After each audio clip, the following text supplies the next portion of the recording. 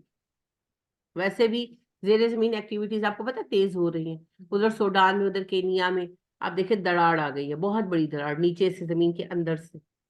اور وہ دراڑ بہت لمبی ہو گئی, مجھے ایگزیکٹ اس کی وہ بھول گئی ہے پیمائش, لیکن وہ جی ڈیپتھ میں لمبی ہو گئی. ڈیپتھ سے تو وہ آئی ہے نا, وہ تو نیچے زمین سے آئی ہے, وہ ویسے لمبی ہو گئی ہے, لینتھ اس کی بڑھتی جا رہی ہے. وہ دن بہ دن اس نے اس کی مین جو ہائی وے ہے نا, وہاں سے وہ شروع ہوئی اور اس نے ایسے کھول دیا ہے جو ہے ملک کو. اور دوسری طرف سوڈان کی طرف سے بھی اسی طرح آ رہا ہے. تو وہ یہ سائنٹسٹ جو ہیں وہ یہ کہہ رہے ہیں کہ بڑی جلدی اگر یہ سپیڈ اپ رہا تو بر اعظم افریقہ جو ہے یہ 2 حصوں میں بٹ جائے گا, یہ ٹوٹ کر 2 ہو جائے گا. یہ ٹیکٹونک پلیٹس ہے نا, تو کہہ رہے ہیں کہ یہ 2 حصوں میں بٹ جائے گا اور ایک حصہ افریقہ کا آ کر ایشیا کے ساتھ ٹکرائے گا.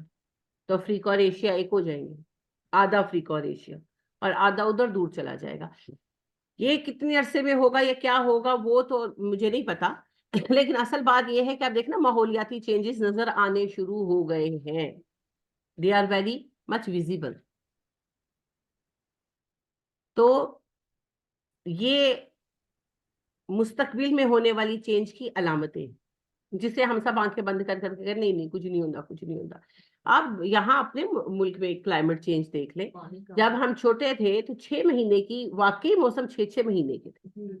اب گرمی تو سارا سال ہی چلتی ہے اور سردی 1 مہینے کی آتی ہے, مگر اس کی شدت کیسی ہو گئی. شدت تو ایسی نہیں تھی, سردی ضرور آتی تھی اور سردی شدید بھی ہوتی تھی, ایسی شدید نہیں ہوتی تھی. تو چیزوں میں کتنا چینج آ گیا ہے, اور یہ چینج آتا جا رہا ہے. اور گرمی کی شدت کتنی بڑھ گئی ہے. گرمی کہاں ایسی شدید ہوتی تھی. جب ہم بچے تھے تو اے سی کا کہیں کوئی کانسیپٹ تھا, صرف پنکھے چلتے تھے. اور بڑے تو پنکھوں کے نیچے بھی بیٹھنا کوئی خاص پسند نہیں کرتے تھے. ہم خود کتنا بیٹھتے تھے پنکھوں کے نیچے, کتنے پنکھے ہوتے تھے, باہر کھیلتے رہتے تھے وہ درخت کے نیچے, کوئی گرمی نہیں لگتی تھی. یہ بات نہیں ہے کہ فیل نہیں ہوتی تھی, ہوگی تو فیل ہوگی بھائی, یہ کیا بات ہے. نہیں, اتنی شدید گرمی تھی ہی نہیں. گرمی کی ایسی شدت نہیں تھی, ایسی چبھنے والی گرمی نہیں تھی. ہاں, ایسی شدت نہیں تھی. ہم چھتوں پہ کھیلتے تھے, ہم صحنوں میں کھیلتے تھے, اور کبھی ایسی کوئی گرمی محسوس نہیں ہوئی تھی. بارشیں آتی ہیں تو وہ بھی شدت کے ساتھ, نہیں ہاں, آتی وہ بھی شدت کے ساتھ. بالکل. تو ہر چیز جو ہے نا وہ اپنی جگہ سے ہل گئی ہے. اگر آپ سنجیدگی سے جائزہ لیں پوری دنیا کا, تو کلائمیٹ چینج ہو گیا. آپ دیکھیں لندن جو تھا یہ اپنی سنو فالنگ کے لیے مشہور تھا, اب بہت کم ہو گئی ہے. سنو فال وہاں پر بہت کم ہو گئی.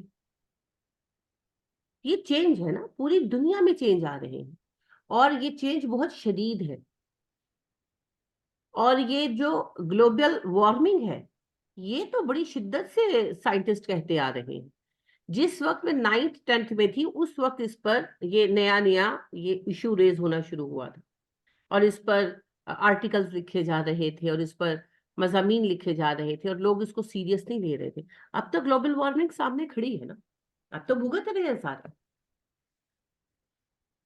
تو یہ وہ بات ہے جسے حدیث میں براہ راست بیان نہیں کیا گیا, لیکن ظاہری بات ہے کہ ایسا ہونا طے. تو ہمارے اور ان بڑی نشانیوں کے ظاہر ہونے میں یہ ایک اہم دوری ہے. اور ایک دو اور چیزیں ہیں, جیسے یہود جو ہے وہ گریٹر اسرائیل بنانے کی جو کوششوں میں ہیں, تو وہ کافی حد تک اس میں کامیاب ہو جائیں گے, جو نظر بھی آ رہا ہے آپ کو. اور ہیکل بنا لیں گے. یہ ہیکل سے مراد مسجد ہی ہے. ہیکل کہتے ہیں کلے کو, مضبوط کلے کو کہتے ہیں. تو حضرت سلیمان علیہ السلام نے مسجد تو بنائی تھی یعقوب علیہ السلام اور ابراہیم علیہ السلام نے, کہ ابراہیم علیہ السلام نے اس کا فاؤنڈیشن سٹون رکھا تھا, بنایا اسے یعقوب علیہ السلام نے تھا. لہذا جو مسجد اقصیٰ کا پہلا تذکرہ ملتا ہے وہ توریت میں ملتا ہے کہ یعقوب کو اللہ نے حکم دیا، خداوند نے حکم دیا کہ میرے لیے ایک گھر بنا. تو پھر وہ اس کے بعد کہانی کرتے ہیں کہ یہ وہی گھر ہے جو بیت اللہ ہے، جس کے جواب میں پھر قرآن کہتا ہے نا کہ نہیں، وہ جو پہلا گھر بنا تھا وہ یہ بیت اللہ ہے، وہ نہیں ہے. وہ بھی بیت اللہ ہی ہے، لیکن جو حج والا ہے جو ابراہیم نے بنایا تھا وہ بیت اللہ مکہ میں ہے، وہ یروشلم میں نہیں بنا. وہ بھی مقدس ہے، بیت المقدس ہے، وہ بھی حرم ہے، ہمارا تیسرا حرم ہے، بلکہ ایکچولی دوسرا حرم ہے، تیسرا پھر مسجد نبوی بنا نا. تو سارے ہی ہمارے نبیوں کی یادگاریں ہیں، اور دونوں طرف ابراہیم علیہ السلام ہی کی برکت ہے. لیکن بہرحال جو ابراہیم علیہ السلام کے بنائے دو حرموں میں سے پہلا حرم بیت اللہ ہے، دوسرا بیت المقدس. حج کا مرکز بھی بیت اللہ رہا، بیت المقدس کبھی نہیں رہا. تو یعقوب علیہ السلام نے اس کو تعمیر کیا. ہو سکتا ہے اس سے پہلے بھی مسجد ہو، انہوں نے ریکنسٹرکٹ کی ہو، کیونکہ ظاہر ابراہیم علیہ السلام جب وہاں نبی تھے تو عبادت گاہ تو ہوگی نا. تو یہ ان کے بیٹے اسحاق بھی تھے. لیکن جیسا کہ میں نے آپ سے عرض کیا کہ پہلا تذکرہ جو ہمیں توریت میں ملتا ہے بیت المقدس کی تعمیر کا، قرآن تو بیت المقدس کی تعمیر سے بحث نہیں کرتا نا، اس میں صرف اس کے کمپلیکس کی کنسٹرکشن کا ذکر آتا ہے جو سلیمان علیہ السلام نے بنوایا. وہ کمپلیکس کی بات ہے. جیسے بیت اللہ تو ابراہیم علیہ السلام بنا گئے تھے، تو اس کا کمپلیکس پھر آہستہ آہستہ بنا. اب آپ دیکھیں یہ جو مکہ ٹاور ہے، یہ تو اب سعودی گورنمنٹ نے بنایا ہے. تو کمپلیکس کا تعمیر ہونا اور بات ہے، اور مسجد کی بنیاد رکھنا اور بات ہے. تو جو مسجد اقصیٰ ایکچوئل ہے، اس کی تعمیر کا جو پہلا تذکرہ ہمیں ملتا ہے وہ یعقوب علیہ السلام کے ہاتھوں بنائے جانے کا ملتا ہے. اور کب سے یہ مسجد ہے، اور بالکل بالکل پاسبل ہے. ظاہر دادا تھے نا ابراہیم علیہ السلام، تو انہوں نے کہا ہو کہ بھئی آپ اس کی بنیاد رکھیں، اور پھر انہوں نے برکت کے لیے اور پھر اس پہ مسجد بنائی ہو. لیکن وہ سادہ مسجد تھی، جیسے بیت اللہ سادہ تھا، ایک کمرہ تھا بس، اور اس کمرے کے اندر قربانی کا چبوترا وہ نیچرل ہے. ہاں جی، وہ نیچرل چٹان ہے، وہ اس طرح ہے جیسے ممبر ہو، یعنی کہ چوڑی چٹان ہے نا، تو اس کے گرد ہی کمرہ بنا دیا گیا ہے سادہ سے. کوئی میجر اس کے اندر کوئی کنسٹرکشن نہیں ہے، کچھ ایسا نہیں ہے. خانہ کعبہ میں تو کوئی قربانی کا چبوترا نہیں. ہاں، خانہ کعبہ تو دیکھیں، خانہ کعبہ مکہ میں بنا اور بیت المقدس یروشلم میں بنا، دونوں کا جیوگرافیکل ڈفرنس بہت زیادہ ہے. خانہ کعبہ مکہ میں بنا نا، مکہ میں تو کوئی بڑی چٹان تھی نہیں، تھی چٹانیں، وہ تو صحرا ہے. وہاں پر تو چھوٹے چھوٹے ٹیلے اور چھوٹی چھوٹی چٹانیں تھیں. صفا و مروہ دیکھیں، چھوٹی چھوٹی چٹانیں، وہ اتنی چھوٹی اور سادہ چٹانیں تھیں کہ ان کے اوپر گھر، جیسے آپ کے یہ آپ مری شری جاتے ہیں تو لوگوں نے گھر بنائے ہوئے، چڑھ جاتے ہیں اوپر، اتر آتے ہیں.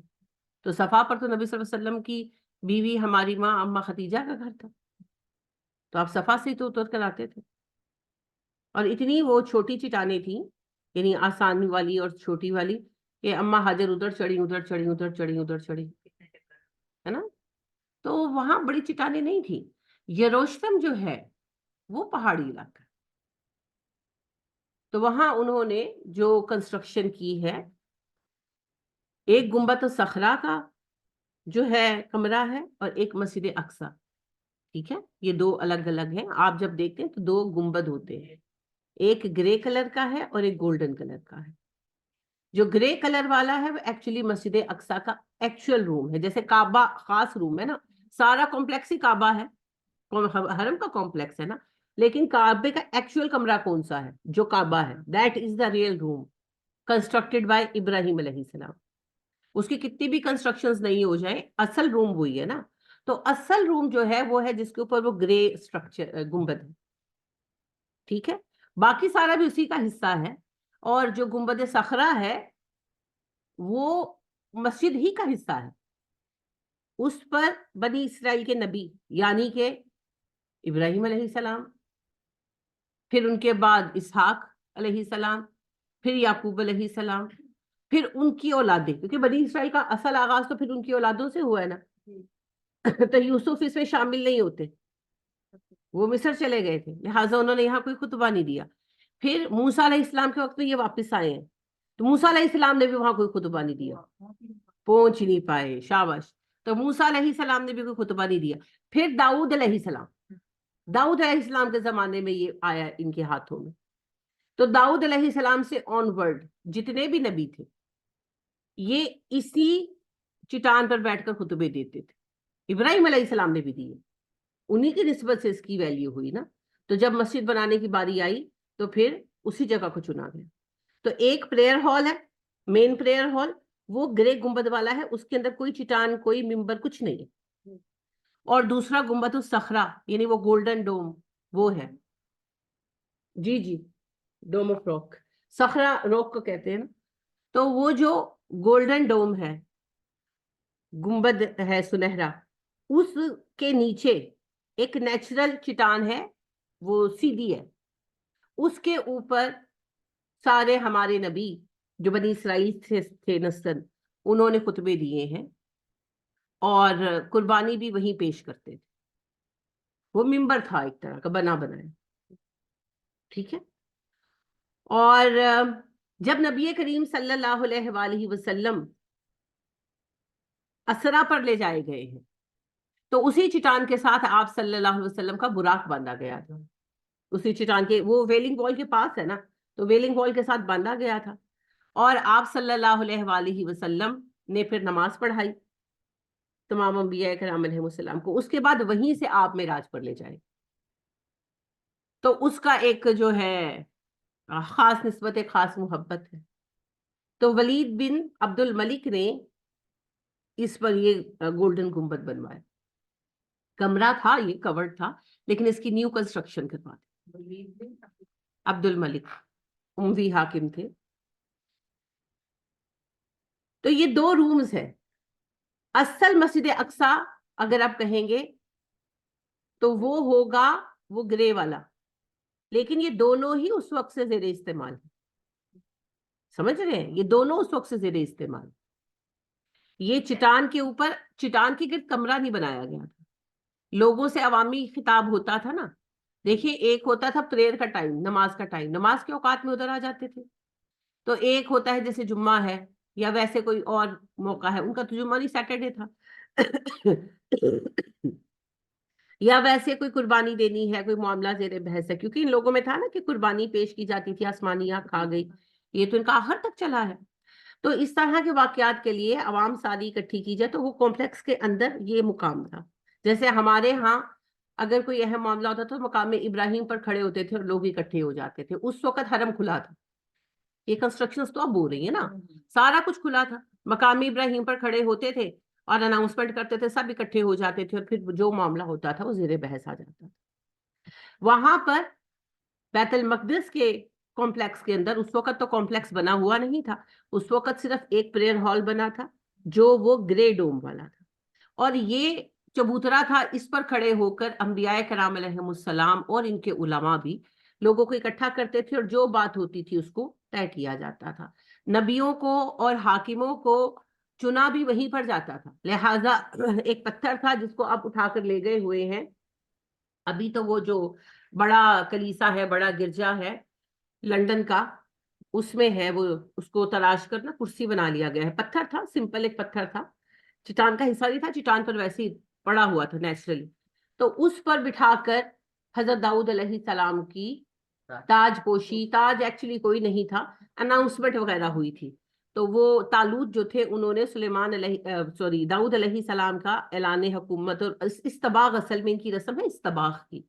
استباغ کہتے ہیں بیپٹائز کرنے کو، کہ جو عبادت گاہ کا چراغ ہوتا تھا نا، اس زمانے میں چراغ ہوتے تھے نا، تو عبادت گاہ کا چراغ جو جل رہا ہوتا تھا اس کا تیل لگاتے تھے.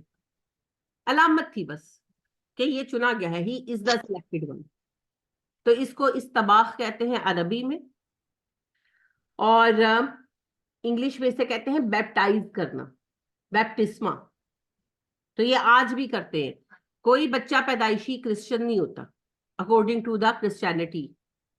جب بچہ بڑا ہوتا ہے نا پھر اس کو لے کر جاتے ہیں اپنے متعلقہ چرچ میں. وہاں پر پھر وہ ایک ہوز ہر ایک جگہ انہوں نے بات کا سسٹم رکھا ہوا ہے. وہ پھر نہا کر نکلتا ہے وہاں سے, چاہے وہ گھر سے نہا کر بھی گیا ہو, وہاں جا کر دوبارہ نہاتا ہے. تو پھر وہ وہاں اسپیشلی وہ رکھتے ہیں چراغ اسی مقصد کے لیے. تو وہ اس کا پھر جو ہے نا تیل لگا کر تو بیپٹائز کرتے ہیں, کیونکہ حضرت داؤد علیہ السلام کا اناؤنسمنٹ ایسے کیا گیا تھا, علامت کے لیے تھا بس. حضرت داؤد علیہ السلام کو کہا جو ہے طالوت, انہوں نے کہا اپنا نہا کر صاف ستھرے ہو کر آئے. تو وہ آئے اور انہوں نے اس پتھر پر بٹھایا اور استباق کیا. اس کے بعد پھر داؤد علیہ السلام کنگ بھی تھے, نبی تو تھے, بادشاہ بھی تھے. تو پھر سلیمان علیہ السلام کی تاج پوشی جو ہے وہ بھی اسی پتھر پر ہوئی. اس کے بعد پھر مسلسل ہر نبی اور ہر جو حاکم جو چنا گیا وہ اسی پتھر پر چنا گیا, وہ پتھر علامت بن گیا. پھر جب برٹش گورنمنٹ نے کولونائز کیا اب دنیا کو, یہ اٹھا کر لے گئے ہاں جی لنڈن. پھر اس کو تراش تروش کر چیئر بنا دیا. ہاں جی سیریسلی اسے چیئر بنا دیا. ابھی وہ جو ہے سیٹ وہ ابھی وہاں پر ہے, کیا اسے کہتے ہیں, لندن کا جو بڑا کلیسا ہے وہاں پر ہے. اس کا ایک خاص نام بھی ہے. نہیں برٹش میوزیم میں نہیں ہے, ان کے بڑے کلیسا میں ہے. ہاں ان کے کلیسا مینس چرچ, ان کا جو مین چرچ ہے نا, جو ان کا اس وقت سب سے بڑا چرچ ہے اس میں ہے. ویٹیکن میں نہیں ہے. ہاں میں ابھی بتاتی ہوں. اور جو ہے اس سیٹ کا بھی ایک خاص نام ہے. اینی ویز یہ آگے چل کر یہ موضوع ہمارا دوبارہ آئے گا.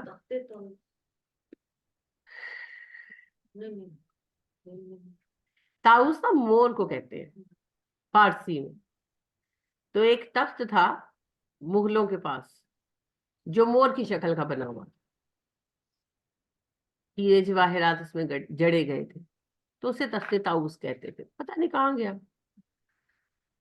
چوری کر لیتے نا ایک دوسرے کی چیزیں, گولڈ تھا گیا کہیں پگھلا پگھلا کے کچھ اور بن گیا ہوگا. یہ ایکچوئل کوئی تخت نہیں ہے, اس کا نام جو ہے مذہبی ہی ہے, تھرون آف سم تھنگ. میں بتا دوں گی آپ کو. یہ ان کے 3 بڑے گولز میں سے ایک گول ہے, یہود کے 3 بڑے گولز میں سے ایک گول.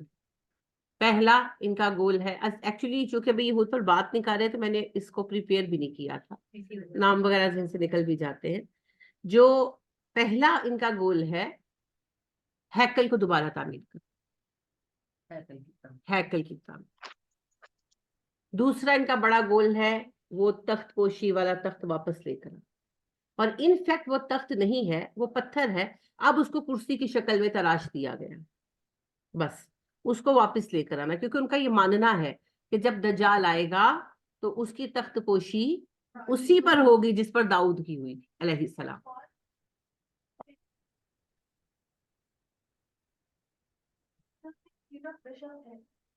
سیٹ اور بشپ تو ان کی اپنی ہے نا. تو جو ہے نا تیسرا ان کا جو بڑا گول ہے وہ ہے یروشلم پر اپنی حکومت کا قیام, تاکہ جب دجال آئے تو یہ اس کو پراپر سپورٹ کر سکے. دجالی نظام کا قیام, دجالی نظام کے قیام کا جو مین سٹیپ بنے گا وہ یروشلم کا ان کے قبضے میں آنا ہے اکارڈنگ ٹو دیم. اس سے فرق تو پڑے گا, لیکن یہ نہیں ہے کہ دنیا ان کے قبضے میں آ جائے گی اور چیزیں اتنی آسان نہیں ہوں گی. تو یہ ان 3 مقاصد پر they are working on it, لیکن وہی بات ہے کہ یہ انشاءاللہ ہمارا نیکسٹ ٹاپک ہوگا. ابھی بات یہ ہے کہ اس وقت جو صورتحال ہے وہ یہ ظاہر کرتی ہے کہ چھوٹی نشانیاں تقریباً مکمل ہو چکی. کوئی ایک دو چیزیں اگر آگے پیچھے ہو بھی رہی ہیں تو وہ تو چلتی رہیں گی. اب چیزیں آئیں گی بڑے حالات کی طرف, اور بڑے حالات کے اور ہمارے درمیان جو ایک ابھی فصیل ہے, ایک گیپ ہے, وہ ہے یہ ٹیکنالوجی کا ٹائم, ایرا آف ٹیکنالوجی. یہ ٹیکنالوجی کے خاتمے کے بعد پھر بس آخری نشانیاں ہی. تو دیکھیں کب اور کیسے یہ معاملہ پیش آتا ہے. مجھے تو یہی لگتا ہے کہ ہماری جو اسلامی صدی ہے اس کے 54 ایئرس باقی رہ گئے ہیں اس 15ویں صدی کے. تو اس کے ساتھ ہی اس ٹیکنالوجی کا خاتمہ اور نئے معاملات کا سرا شروع ہو جائے. تو اس وقت جب یہ معاملات پیش آئیں گے اس وقت کے جو حالات ہمیں احادیث سے پتہ چلتے ہیں وہ یہ ہے کہ دنیا میں بدامنی کافی ہو جائے گی، اور پہلے پہلے یہودیوں عیسائیوں میں مسلمانوں میں صلح ہوگی. ملحمت الکبریٰ جو ہوگی نا، بہت بڑی جنگ، حدیث میں آیا کہ بہت بڑی جنگ ہوگی عربوں کی اور یہود اور عیسائیوں کی. لیکن اول یوں ہوگا کہ مسلمانوں میں اور عیسائیوں میں دوستی ہو جائے گی، پیکٹ ہو جائے گا، اور وہ کسی دشمن کے خلاف مل کر لڑیں گے.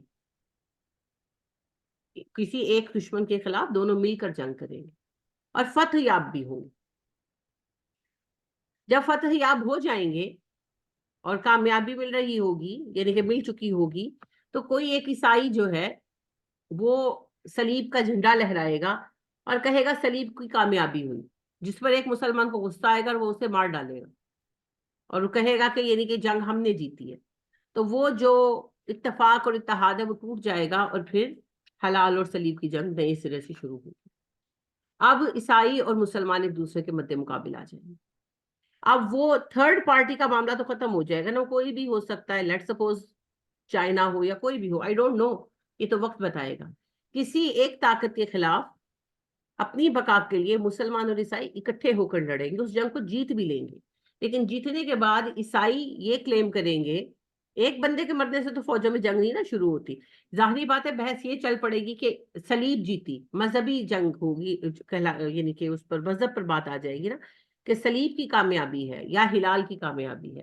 اور یہ بات اتنی زیادہ بڑھ جائے گی کہ مسلمان اور عیسائی ایک دوسرے کے مد مقابل آ جائیں گے، اور یہودی اور عیسائی جو ہیں ان کی آپس میں مفاہمت ہو جائے گی، اور مسلمان ہارتے چلے جائیں گے اور مسلمانوں کے علاقے ان کے ہاتھ سے نکلتے چلے جائیں گے، اور مسلمان کہیں بھی اپنے آپ کو روک نہیں پا رہے ہوں گے. اور اتنی بڑی جنگ ہوگی مسلمانوں اور عیسائیوں کے درمیان، عربوں، نبی صلی اللہ علیہ وسلم نے کہا عربوں اور عیسائیوں کے درمیان اتنی بڑی جنگ بھرپا ہوگی، اتنی بڑی جنگ بھرپا ہوگی کہ ایک پرندہ اڑے گا اور زمین پر اترنا چاہے گا مگر اسے زمین نہیں ملے گی. اتنی لاشیں ہوں گی نا، ڈیڈ باڈیز اتنی ہوں گی، تو وہ اڑتا جائے گا یہاں تک کہ اسے زمین نہیں ملے گی، وہ مر کر گر جائے گا، اور جب وہ گرے گا تو کسی لاش پر ہی گرے گا. اتنی ڈیڈ باڈیز ہوں گی. یہ بھی تیسری عالمی جی تیسری عالمی جنگ ہی کہیے. اور نبی کریم صلی اللہ علیہ وسلم فرماتے ہیں کہ یہ ایسی جنگ ہوگی کہ اگر کسی شخص کے 100 بیٹے ہوں گے تو 99 مر جائیں گے اور ایک بچے گا. یعنی اتنی اموات اس جنگ میں ہوں گی. اور اس جنگ میں مسلمان مسلسل ہار رہے ہوں گے اور مسلمانوں کے علاقے ہاتھ سے نکلتے جا رہے ہیں. تو بہت مسلمان پریشان ہوں گے کیونکہ کوئی لائق لیڈر نہیں ہوگا، کوئی اچھا سربراہ نہیں ہوگا، اور سب یعنی کہ فکر مند ہوں گے. اس فکر مندی کے عالم میں علماء حرمین سے درخواست کی جائے گی کہ بھئی کوئی حل ڈھونڈو، کوئی لیڈر ہونا چاہیے ہمارا جو ہمیں ریپریزنٹ کرے، جو ہمیں اتفاق و اتحاد کی طرف لائے.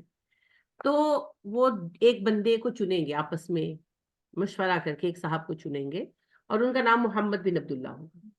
ان کا نام محمد ہوگا، والد کا نام عبداللہ ہوگا، مدینے کے رہائشی ہوں گے، نسلاً جو ہے وہ حضرت فاطمہ کی اولاد سے ہوں، حضرت فاطمہ اولیگ کی اولاد سے ہوں.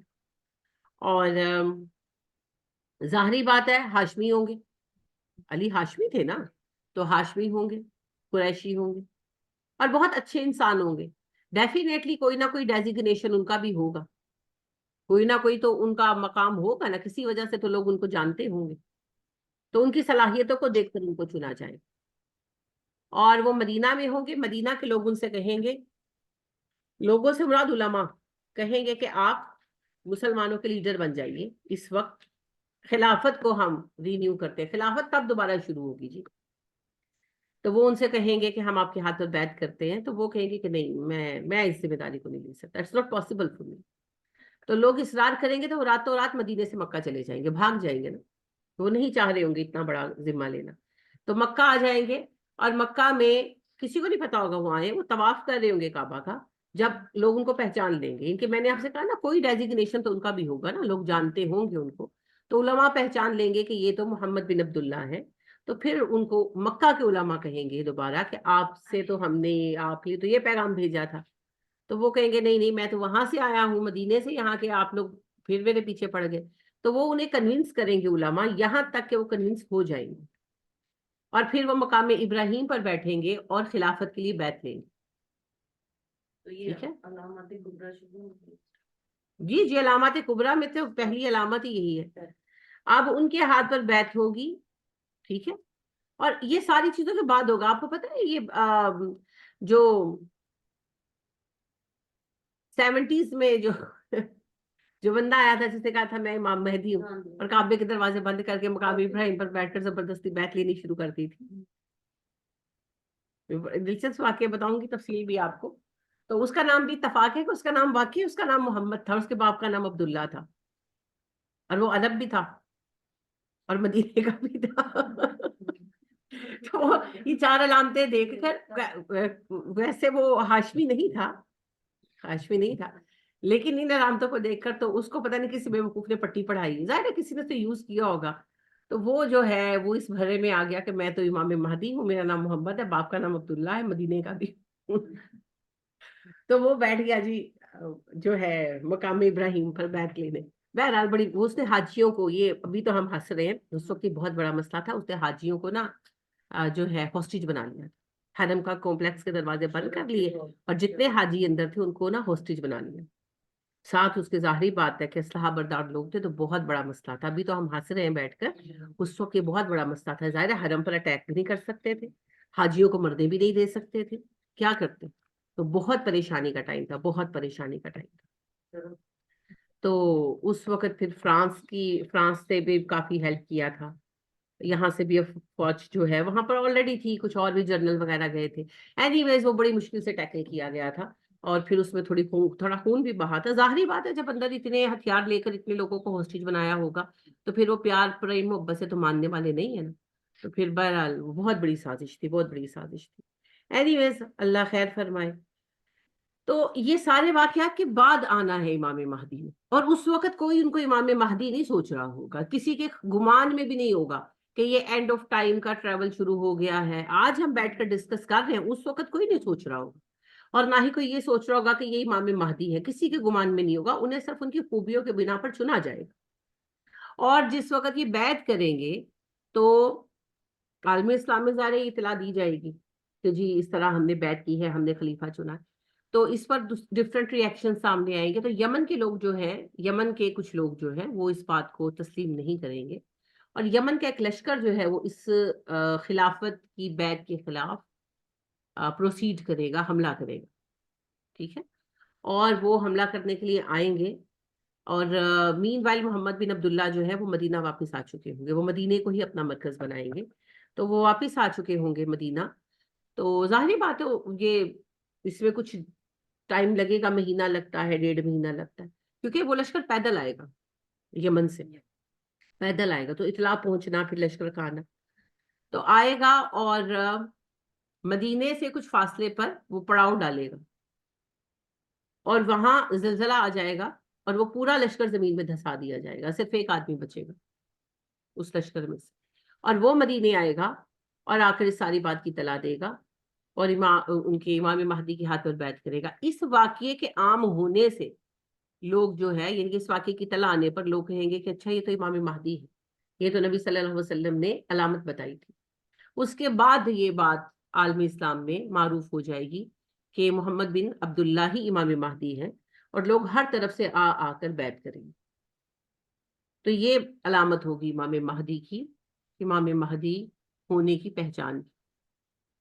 اس کے بعد ہی علماء میں بھی یہ بات جو ہے وہ جانی جائے گی. تو ساری دنیا سے لوگ آئیں گے, مسلم دنیا سے, اور بیعت کریں گے. اور نبی اکرم صلی اللہ علیہ وسلم نے فرمایا کہ ہندوستان کے مسلمان آئیں گے, اور یمن کے آئیں گے, اور ترکی کے آئیں گے, ہر طرف سے آئیں گے. اور ہندوستان کی افواج, اسلامی ہند کی افواج جو غیر مسلم حاکم ہیں ہندوستان کے ان سے جنگ کریں گی اور اس کو فتح کریں گی اور کافر بادشاہ کو باندھ کر امام مہدی کے سامنے پیش کریں گی. یہ باقاعدہ احادیث ہے. قسطنطنیہ بھی فتح ہوگا. یعنی کہ ابھی آپ دیکھیں نا سیکنڈ ورلڈ وار کے بعد ترکی تو بنا دیا گیا نا سیکولر ملک, اور اس کو اسلامی حیثیت سے برقرار اس طرح نہیں رکھا گیا. ابھی بے شک بہت کوشش کی جا رہی ہے. ابھی پرسوں ترسوں بھی مجھے ایک یعنی عزیز کہہ رہے تھے اب تو حالات بڑے بدل گئے, پہلے تو اسکارف نہیں لے سکتے تھے, اب تو اسکارف لے لیتے ہیں. اسکارف لے لینے سے کوئی ملک اسلامی ریاست نہیں بن جاتا. بڑا لمبا سفر ہے جی ابھی, جس میں ان کو کوئی بڑی جتنی کوششیں کریں اس کا اجر اللہ دے گا, لیکن کوئی بڑی کامیابی نہیں ملے گی, کیونکہ نبی اکرم صلی اللہ علیہ وسلم نے فرمایا کہ ایک لشکر امام مہدی قسطنطنیہ روانہ کریں گے جو قسطنطنیہ کو فتح کرے گا. تو کیوں فتح کرے گا قسطنطنیہ کو؟ وہاں کی عوام تو ویسے ہی مسلمان ہے. یہی لوگ بیٹھے رہیں گے نا فوجی جنرل کہ نہیں چلنے دیں گے نا, جس کی وجہ سے پھر شکست دی جائے گی اور قسطنطنیہ یعنی ترکی فتح کیا جائے اور شام فتح ہوگا. اور سارے جو مسلم علاقے ہیں نا وہ واگزار کرا لیے جائیں گے, ان کے دوبارہ فتح کر لیے جائیں گے. جس طرف بھی امام مہدی کی فوجیں جائیں گی اس طرف فتوحات ہوں گی. میں ابھی آپ کو صرف واقعات بتا رہی ہوں, پھر اس کی احادیث میں آپ کو بعد میں سناؤں گی تاکہ پہلے آپ کے ذہن میں پکچر کلیئر ہو نا. کیونکہ دیکھیں جب احادیث ہوتی ہے تو احادیث تو علامتوں پر ہے نا, اس میں زمانی ترتیب کو مد نظر نہیں رکھا گیا. ٹھیک ہے, تو امام مہدی کے ہاتھوں پر فتوحات ہوتی جائیں گی, اور ظاہر ہے کہ اس میں سال 2 سال کا زمانہ لگے 3 سال کا زمانہ لگے, اللہ نوز, کیونکہ جنگیں ہیں نا. تو لہٰذا ادھر ہندوستان فتح ہو جائے گا. اسی لیے میں آپ کو کہتی ہوں پاکستان کا وجود ان کو کتنا بھی کھٹکے پاکستان قائم رہے. اور جو میں آپ کو کہتی ہوں نا ہمارے جرنیلوں کی ویلیو بڑی, ان کی قیمتیں بڑی لگتی ہیں, کیونکہ اگر ہم یہ جانتے ہیں کہ یہ اسلامی ہند ہے تو یہود نہیں جانتے, وہ بدبخت ہم سے زیادہ جانتے ہیں. تو پاکستان کتنے ہی اسلامی ملک ہیں, پاکستان کے پیچھے کیوں پڑے ہوئے ہیں, پاکستان کو سر کیوں نہیں اٹھانے دیتے. جو کہتے ہیں محاورہ ہے پنجابی کا, جو جب میں بودیوں لمے, جو پاکستان کا وجود بنا ہے پاکستان کو سانس نہیں لینے دیا ان لوگوں نے. لیکن پاکستان قائم رہے گا, حالات اپ ڈاؤن چلتے رہیں گے, کیونکہ ابھی فی الحال ہمارے پاس بہت کوئی اچھے حکمران نہیں. ان کی کتابوں میں بھی قیامت کی نشانیاں یہی ہیں. ڈیفینیٹلی ہے. دیکھیں جی دنیا میں سب سے اہم جو علم ہے وہی کا علم ہے ہی 2 طرح کا, acquired knowledge and revealed knowledge. سیکھا گیا علم, تلاش کیا گیا علم, اور وہی کا علم. تو وہی کا علم تو آپ کو پتہ ہی ہے, سیکھا گیا علم سائنس. تو جو چیز سائنس بتاتی ہے وہ صحیح ہے, یا جو چیز وہی بتاتی ہے وہ صحیح. اور وہی میں جو سب سے زیادہ معتبر اور معزز کتابیں ہیں وہ قرآن اور توریت ہے. نبی صلی اللہ علیہ وسلم نے کہا نا کہ اللہ نے توریت کو اور قرآن کو اپنے ہاتھ سے لکھا, تو یہ سب سے بہترین کتابیں. اور آپ دیکھیں توریت کا عراق کتنا لمبا تھا, موسیٰ علیہ السلام سے عیسیٰ علیہ السلام تک نہیں, نبی صلی اللہ علیہ وسلم تک. نبی صلی اللہ علیہ وسلم نے آ کر بھی قرآن کو نافذ کیا, توریت کو ایز حکم وہ کینسل کر دیا گیا ہے شریعہ, مگر اس کے کئی لاز ہیں جو آپ دیکھیں رجم کا قانون ہے انہی کا ہے, ہم اس کو لے کر چل رہے ہیں. قرآن میں براہ راست اس کا ذکر ہی نہیں آیا. تو آپ دیکھیے کہ توریت موسیٰ علیہ السلام سے نبی اکرم صلی اللہ علیہ وسلم کے آنے تک نافذ رہی ہے توریت, اور کتنی بار اللہ نے اس کو بار بار بھیجا, حتیٰ کہ حضرت عیسیٰ علیہ السلام بھی توریت ہی لے کر آئے تھے. انجیل تو اس کے ساتھ ایڈیشن تھا ان چند مسائل کا جو اتنے سالوں میں اتنی صدیوں میں چینج ہو گئے تھے, تو کچھ نئے رولز چاہیے. اور حضرت عیسیٰ نے کہا بھی کہ میں تو توریت ہی تم پر نافذ کر رہا ہوں, آل عمران میں پڑھتے ہیں, توریت ہی تم پر نافذ کر رہا ہوں جو تم لوگوں کے پاس پہلے سے موجود ہے. تو توریت میں وہ سب بتایا گیا جو پیش آنے والا ہے, جس طرح قرآن میں بتایا گیا, اور عیسیٰ علیہ السلام نے تعلیمات دی. لہٰذا یہ اتنا ہی جانتے ہیں جتنا ہم جانتے. تو پاکستان اسی لیے سب کی آنکھوں میں کھٹکتا, لیکن حالات جیسے تیسے بھی رہیں وجود رہے گا پاکستان. اور پاکستان کی افواج خراب نہیں ہے, خراب ہے جرنل، جرنل، کیونکہ یہ افواج جائیں گی. نبی صلی اللہ علیہ وسلم نے دعا دی اسلامی ہند اور یمن کی فوجوں کو، حالانکہ یمن کی فوج سب سے پہلے جائے گی نا جو ہے امام مہدی کے خلاف. تو کیا مطلب ہے اس بات کا؟ سارے تھوڑی خراب ہوتے ہیں، ایک گروہ خراب ہوتے ہیں، بیچ میں سے ایک گروہ. ایک آدھ گروہ ان کا بھی بگڑا ہوا ہوگا. تو آپ صلی اللہ علیہ وآلہ وسلم نے کہا کہ بہترین لوگ ہوں گے، یہ بہترین جوان ہوں گے جو آئیں گے اور امام مہدی کے ساتھ کھڑے ہو کر جنگ کریں گے، یعنی کہ ان کے ہمراہ ہو کر جنگ کریں گے دشمنوں کے ساتھ. تو یہی افواج ہوں گی نا. تو برے ہمارے لوگ نہیں ہے، کیونکہ افواج ہمارے لوگوں سے ہی بنی ہے نا، ہمارے بچوں سے ہی بنی ہے. چند جرنل بک جاتے ہیں اور پھر وہ کھیل کھیلتے ہیں، اور ظاہری بات ہے کہ انہی کے حکم پر سب کچھ ہونا ہوتا ہے. تو یہ چیزیں اتنی سادی نہیں ہے. جتنا جذبہ مجھ میں یا آپ میں ہے، ایک عام فوجی میں اس سے بہت زیادہ جذبہ ہے. تو وہی مسئلہ ہے کہ بکنے والے جو ہے نا وہ چند جرنل ہوتے ہیں انفارچونیٹلی. پھر وہی بات ہے، اب دیکھیں ٹیپو سلطان کے ساتھ وہی فوج لڑ رہی تھی نا، کیونکہ ٹیپو سلطان کے حکم پر انگریزوں کو جس فوج نے روک رکھا تھا وہ ٹیپو سلطان کی آدمی تھی نا، غدار تو نہیں تھے وہ سارے. صرف جو میر جعفر اور میر صادق غدار تھے، تو انہوں نے این ٹائم پر ایسی چال چلی کہ سادہ مزاج فوجی سمجھ ہی نہیں سکے اور ٹیپو سلطان جنگ ہار. تو یہ ایک تکلیف دہ امر ہے. بہرحال پاکستان کے لوگ بھی، اسلامی ہند یعنی پاکستان کے لوگ بھی جائیں گے، بیعت کریں گے، پھر پلٹیں گے اور ہندوستان فتح ہوگا. اور نبی صلی اللہ علیہ وسلم کے الفاظ ہیں کہ ہندوستان کے کافر بادشاہوں کو رسیوں سے باندھ کر امام مہدی کے سامنے پیش کیا جائے. جی یہ ہوگا. اور قسطنطنیہ بھی فتح ہوگا اور سارے اسلامی علاقے جس پر قبضہ کر لیا ہوگا دا گریٹر اسرائیل بنانے کے لیے، عظیم اسرائیل قائم کرنے کے لیے.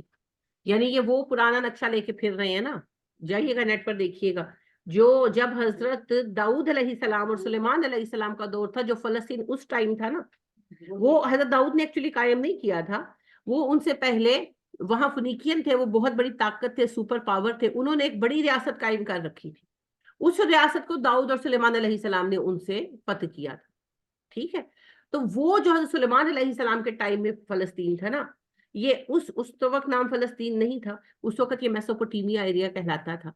تو پتہ نہیں سلمان نے کیا نام دیا ہوگا، اللہ عالم، لیکن ویسے میسوپوٹیمیا کہلاتا تھا یہ ایریا. تو یہ اس میسوپوٹیمیا کی ریاست کو جو ہے ری یونائٹ کرنا چاہتے ہیں. یہ وہ حضرت سلیمان علیہ السلام والا نقشہ دوبارہ کھڑا کرنا چاہتے ہیں، جس کو یہ گریٹر اسرائیل کہتے ہیں. ٹھیک ہے. تو جو گریٹر اسرائیل ہے اس کے لیے پھر یہ شام ہمارے ہاتھ سے نکلے گا، عراق کا جو ہے جنوبی حصہ اور کچھ جو ہے ساتھ والے حصے جائیں گے، کویت وغیرہ سارے اسی میں شامل ہو جائیں گے. سعودی عرب کا جو سارا شمالی حصہ ہے ہاتھ سے نکلے گا ہمارے ہاتھوں سے. یہ ہوگا ایک دفعہ، اور ایک بڑی ریاست قائم کریں گے. اور پھر امام مہدی کی سرکردگی میں جب جنگیں ہوں گی تو یہ سارے علاقے وہاں گزار کرا لیے جائیں گے، شام بھی آزاد کرا لیا جائے گا. اور نبی اکرم صلی اللہ علیہ وسلم فرماتے ہیں کہ شام فتح ہو جائے گا، مسلمان بڑے خوش ہوں گے، شام فتح ہو جائے گا اور ارد گرد کے سارے علاقے مسلمان جنگ سے ریلیکس ہو جائیں گے اور بیٹھیں گے اور اپنی تلواریں جو ہے نا وہ زیتون کے درختوں پر لٹکا دیں گے. ریلیکس ہوں گے نا تو تلواریں ہینگ کر دیں گے. نبی صلی اللہ علیہ وسلم کے زمانے میں بھی ایسے ہی ہوتا تھا، ہینگ کر دی جاتی تھی. لہٰذا وہ جس نے آپ پر تلوار تان کر کہا تھا نا اب تجھے مجھ سے کون بچائے گا محمد، تو آپ کی درخت پر لٹکی تلواری تو اتاری تھی اس نے، تو تلوار درختوں کی شاخوں پر ہینگ کر دیتے تھے. تو ہینگ کر دیں گے اور بیٹھیں گے، کھا پی رہے ہوں گے، آگ جلا رہے ہوں گے، ریلیکس کر رہے ہوں گے نا، پڑاؤ ڈالا ہوگا. تو آپ فرماتے ہیں کہ ایک شیطان آواز لگائے گا، ان کے کوئی شیطان جن، کہ مسلمانوں تمہارے گھروں میں دجال آ گیا، ڈرانے کے لیے. تو مسلمان گھبرائیں گے اور ظاہری بات ہے فوری طور پر پڑاؤ اٹھایا جائے گا اور پلٹیں گے واپس اپنے ایریاز کی طرف. ڈیفینیٹلی ان کے جو امیر ہوں گے، امام مہدی تو ضرور نہیں نا وہاں پر ہو، مختلف سائڈوں پر جو لشکر جائیں گے تو ان کے مختلف انچارج بنائے جائیں گے نا، تو سپریم کمانڈر ان کو کہیں گے بھیجیں گے کہ جاؤ، کیونکہ وہ لشکر ہوگا تو سب اپنے اپنے علاقوں میں پہنچیں گے. جب گھروں میں پہنچیں گے تو پتہ چلے گا کہ نہیں دجال شجال تو نہیں آئے، تو پھر ریلیکس ہو جائیں گے اور آپ فرماتے پھر دجال سچ مچ آ جائے. ٹھیک ہے. اور آپ نے فرمایا دجال جو ہے خراسان سے جو ہے وہ اس کے ساتھی نکلیں گے. دجال تو خروج کرے گا نا اپنا فلسطین سے. ایکچولی وہ کہاں سے نکل کر آئے گا یہ تو اللہ ہی کو پتا ہے. لوگوں کو جب پتا چلے گا کہ یہ دجال ہے وہ ٹائم ہوگا نا, تو وہ نکلے گا فلسطین سے, اور اس کی مدد کے لیے خراسان سے یہودی نکلے. انہوں نے ایک روایت میں آتا ہے کہ سیاہ اور ایک روایت میں آتا ہے سبز چادریں لی ہوئی. تو یہ جو ہمارے بریلوی بہن بھائی ہے گرین پگڑی پہنتے ہیں تو اس پر بڑی یہ بات لگائی گئی, غلط بات ہے, بہت غلط بات ہے, وہ یہودی ہوں. بہت زیادہ اختلاف ہے مجھے بریلوی سیکٹ والوں سے, لیکن اس طرح کی باتیں غلط ہیں. وہ بے شک اب تو خیر انہوں نے گرین پگڑی بھی چھوڑ دی ہے. وہ ان سے انہوں نے بات کی تھی نا جب سعودی گورنمنٹ سے وفد بنا کر کے جی ہمیں عمرے وغیرہ کو الاؤ کیا جائے, انہوں نے مشرے کا ٹھپے لگا دیے تھے نا کہ ان کو الاؤ نہیں کرتے تھے. تو پھر انہوں نے کہا اچھا ٹھیک ہے پھر یہ ہری پگڑیاں چھوڑو اور آ کر ایسی حرکتیں کرنی چھوڑو. تو تب سے آپ نوٹس کریں انہوں نے ہری پگڑیاں چھوڑ دی ہیں, لیکن پہنتے بھی ہوں تو یہ مراد نہیں ہے. نبی صلی اللہ علیہ وسلم نے واضح طور پر کہا 40,000 یہودی ہوں گے, یہودی ہوں. اختلاف اپنی جگہ پر ہے, اس طرح ایک دوسرے کے لیے ان پٹانگ باتیں زیب نہیں دیتی. 40,000 یہودی ہوں گے جو ایک روایت میں سیاہ اور ایک میں سبز آتا ہے, چادریں اوڑے ہوئے ہوں گے اور دجال کی مدد کے لیے. دجال پھر جو آئے گا, دجال لفظی معنی ہے فریبی, دجل سے ہے, دجل کہتے ہیں فراڈ کو, اور دجال کہتے ہیں بہت زیادہ فراڈ کرنے والے بندے, مبالغہ ہے نا دجال. تو دجال جو ہے یہ فریبی ہوگا, سارے ہی فریبیوں کو آپ دجال کہہ سکتے ہیں. یہ دجال اعظم کہا گیا اسے, اور مسیح الدجال کہا گیا. ایک تو اس لیے کہ یہ عیسیٰ ہونے کا دعویٰ کرے گا. پھر مسیح کہتے ہیں پھرنے والے کو, ہاتھ پھیرنے والے کو بھی کہتے ہیں, ٹچ کرنے والے کو, پھرنے والے کو سیاہ سے. تو چونکہ یہ پوری دنیا وزٹ کرے گا نا, پوری دنیا کے راؤنڈ اپ کرے گا نا, اس وجہ سے بھی اس کو مسیح کہا گیا شاید. تو دونوں معنی ہی ہیں اس میں. یہ جو ہے دجال جو ہے یہ دنیا میں 40 دن گزارے گا. پہلا دن 1 سال کے برابر ہوگا, دوسرا 1 مہینے کے برابر, تیسرا 1 ہفتے کے برابر, اور باقی دن نارمل. اب یہاں یہ یاد رکھیں 1 سال سے 1 سال ہی مراد ہے. یہ جو وضاحتیں کی گئی ہیں نا کہ جی وہ مشکل کی وجہ سے لگے گا کہ سال جیسا لمبا ہے, نہیں نہیں. نبی صلی اللہ علیہ وسلم سے صحابہ نے پوچھا, اللہ کے نبی صلی اللہ علیہ وسلم آپ نے کہا کہ جب دجال آئے گا تو پہلا دن 1 سال کے برابر ہوگا, دوسرا 1 مہینے کے برابر, تیسرا 1 ہفتے کے برابر, اور باقی دن نارمل ہوں گے. تو صحابہ نے کہا اللہ کے نبی صلی اللہ علیہ وسلم تو پھر 1 سال کے برابر دن میں ہم 1 سال کی نمازیں پڑھیں گے کہ 5 نمازیں؟ آپ نے کہا 1 سال کی نمازیں پڑھیں گے. اب کیسے پڑھیں گے یہ اس وقت کے علماء ڈیسائیڈ کریں. اب آپ یہ سوال بالکل درست آپ کا ہوگا کہ ٹائم سپین کیسے چینج ہوگا, فزیکل لاز کیسے چینج ہوں گے. بھئی ایسے چینج ہوں گے, فزیکل لاز بنانے والے کا فیصلہ یہی ہے نا, ان اللہ علی کل شیء قدیر. یہی چیزیں تو ثابت کریں گی کہ سب کچھ غیر معمولی ہے. تو لہٰذا یہ ہوگا جی, یہ فزیکلی ہوگا. 1 سال کا ٹائم ہوگا جی, ظاہری بات ہے اس میں کچھ نہ کچھ سوئیں گے بھی. 1 سال مسلسل جاگ تو نہیں سکتے, تو لہٰذا کچھ نہ کچھ سوئیں گے بھی, سب کچھ ہوگا. لیکن اس بات کو اس وقت میں بیٹھ کر بتانا امپاسبل. یہ جب سر پہ پڑے گی تو اس کا حال بھی سمجھ آ جائے. لیکن نبی صلی اللہ علیہ وسلم نے وضاحت کر دی. آپ نے یہ نہیں جواب میں کہا, جب صحابہ نے پوچھا کہ ہم 1 سال کی نمازیں پڑھیں گے, تو آپ صلی اللہ علیہ وسلم نے یہ نہیں کہا کہ اوئے ہوئے میرا مطلب ہے کہ تانوں سال لمبا دن بڑا لگے گا, یہ نہیں کہا. آپ نے کہا ہاں 1 سال کی نمازیں. صحابہ کا دور تھا نا, انہیں نمازوں کی فکر تھی. ہاں جی, ہمیں پہلی فکر یہ ہونی تھی کہ اینا لمبا سورج کیویں نہیں ڈوبے گا, پوری کائنات کیویں رکے گی. یہ ایمان بالغیب ہے نا جی, ایمان بالغیب ہے, ایمان کے لیولز ہیں. تو جو یہ مانتا ہے کہ اچھا یہ فزیکل لاز بنائے کس نے؟ اللہ نے بنائے ہیں نا. تو جو قانون بنا سکتا ہے وہ ساکن بھی کر سکتا ہے. سورج کس کی مخلوق ہے؟ تو وہ جب چاہے روک سکتے. تاڑے بابے روک سکتے نے تاڑے مطابق, تے اللہ پاک روکن تے کوئی پوچھنا نہ. جس بابا جی کا دل چاہتا ہے وہ بوٹی بنوا لیتا ہے, جس بابا جی کا دل چاہتا ہے وہ کھیلنے چلا جاتا ہے سورج پہ. جس جب بابا جی کا دل چاہتا ہے وہ بچپن میں آنکھ میں چولی کھیلتے ہوئے چاند میں چھپ جاتے ہیں جا کر. ایک بے بس ہے تو بس معاذ اللہ اللہ ہے. تو بھیا وہ ان کا رب ہوگا, ہمارا رب تو ایسا نہیں ہے. ہمارا رب تو وہ ہے ان اللہ علی کل شیء قدیر, بے شک ہمارا رب وہ ہے جو ہر چیز پر قادر ہے. ہمارا رب وہ ہے وَإِذَا قَضَىٰ أَمْرًا فَقُلْ كُن فَيَكُونُ, جب وہ ارادہ کرتا ہے کسی کام کا اس کام سے کہتا ہے ہو جا, ہو جاتا ہے. تو جب اللہ فرمائیں گے اے کائنات آج کا دن 1 سال کا ہے, تو کائنات نہیں کہے گی اللہ جی کیویں, وہ کہیں گے ٹھیک ہے اللہ جی, your words are are command. تو یہ ایمان کے لیولز ہیں جی, یہ ایمان کے لیولز ہیں. بہرحال یہ ایسا ہی ہوگا. یہ اتنا بڑا سچ ہے جتنا بڑا سچ یہ ہے کہ آج دھوپ نہیں ہے. سچ ہے نا, جتنا بڑا سچ یہ ہے کہ ہم آمنے سامنے بیٹھے ہیں. یہ اتنا بڑا سچ, اور یہ ہوگا, یقیناً ہوگا, اور اسی طرح ہوگا. وہ ایک دن, وہ ایک ڈیٹ, سورج ڈوبے گا نہیں اس میں, وہ ایک ڈیٹ ہوگی. فور ایگزامپل, وہ تو اللہ کو پتہ ہے ڈیٹ کون سی ہوگی. فور ایگزامپل ایک بات ہے کہ وہ 10 مارچ کا دن ہوگا تو 10 مارچ ہی رہے گا, مگر اس کی لینتھ 1 سال کے برابر. تقارب الزمان نہیں ہو گیا, زمانے قریب نہیں ہوئے. عہد صحابہ کو اور آج کو دیکھیں کیسے ہوا تقارب الزمان. اس وقت بیٹھ کے لوگ کہتے ہوں گے نا کیسے ہوگا, کبھی سوچتے ہوں گے نا. آج آپ اس میں سے گزر رہے ہیں, آج آپ کہتے ہیں پہلے کیسا لوگوں کی زندگی میں برکتیں تھی, اب تو ہمارے پاس رہا ہی کچھ نہیں.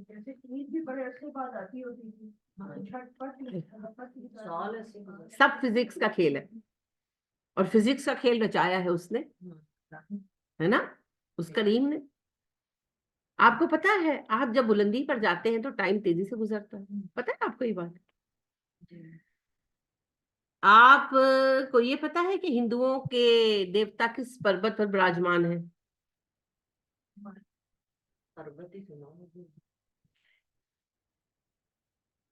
ہمالیہ کے مختلف چوٹیاں ہیں نا, تو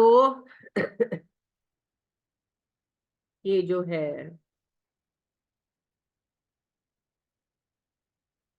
نیل گری جس کو کہتے ہیں, یہ نام تو لیں, ہمالیہ کی 4-5 تو چوٹیاں ہیں بھائی.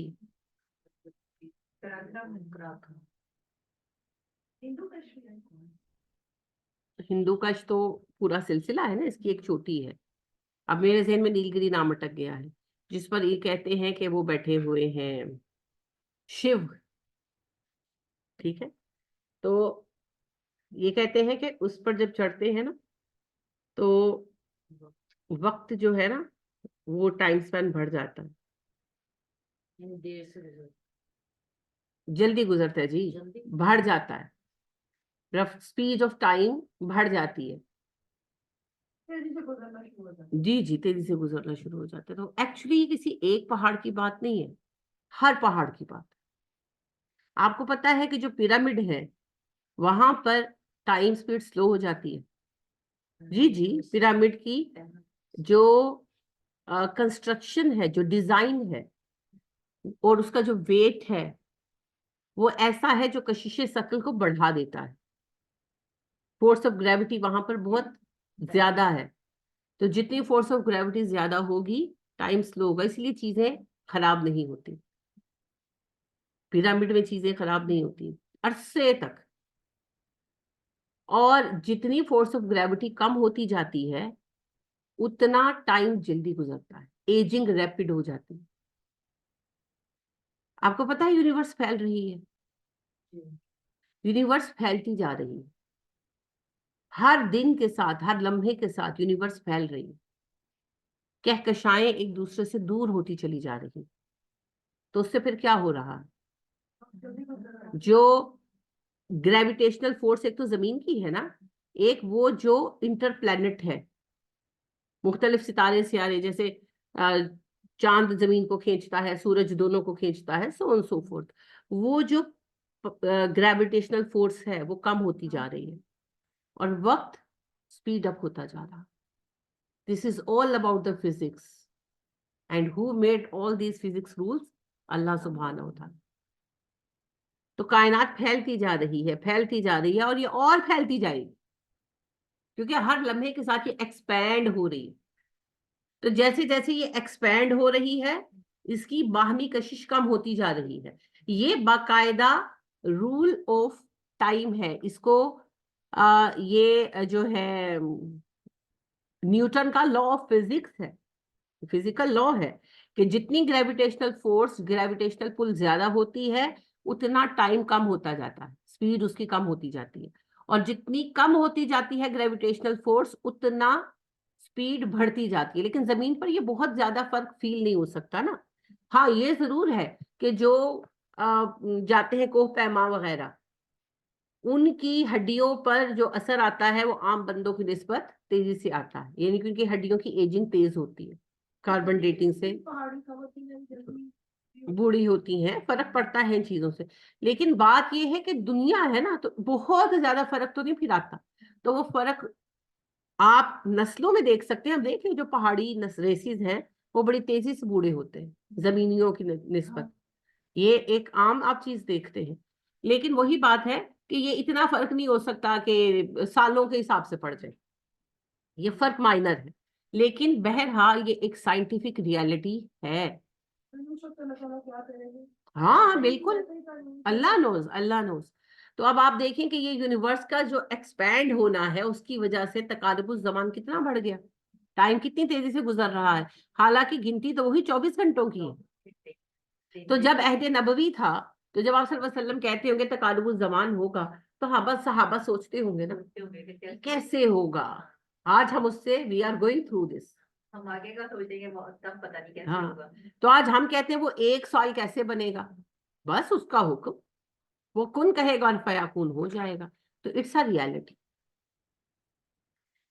پہلا دن 1 سال کے برابر ہوگا، اور اس میں وہ 1 سال کے برابر کام کرے گا بدبخت، تبھی تو وہ اتنی جلدی پوری دنیا کا چکر لگائے گا۔ وہ پوری دنیا کا چکر لگائے گا، لوگوں سے ملے گا، پہلے پہلے وہ کلیم کرے گا کہ میں مسیح ہوں، اور بعد ازاں وہ کلیم کرے گا میں خدا ہوں۔ ٹھیک ہے، یہ حدیث بھی تو ہے نا کہ سال 1 مہینے کے برابر رہ جائے گا، مہینہ 1 ہفتے کے، یہ بھی تو ہے، کیا پتا وہ سال 1 تقارب مہینے کے الزمان برابر کی حدیث ہے، وہ ہم پہلے پڑھ چکے ہیں چھوٹی علامتوں میں، کہ وقت بہت قریب ہو جائے گا، اور جو سال ہے وہ مہینے کے برابر، مہینہ ہفتے کے برابر، ہفتہ دن کے برابر ہو کر گزرے گا۔ اس سے تو آپ گزر رہے ہیں، اس سے تو آپ گزر رہے ہیں، وہ تو تقارب الزمان کی حدیث ہے۔ تو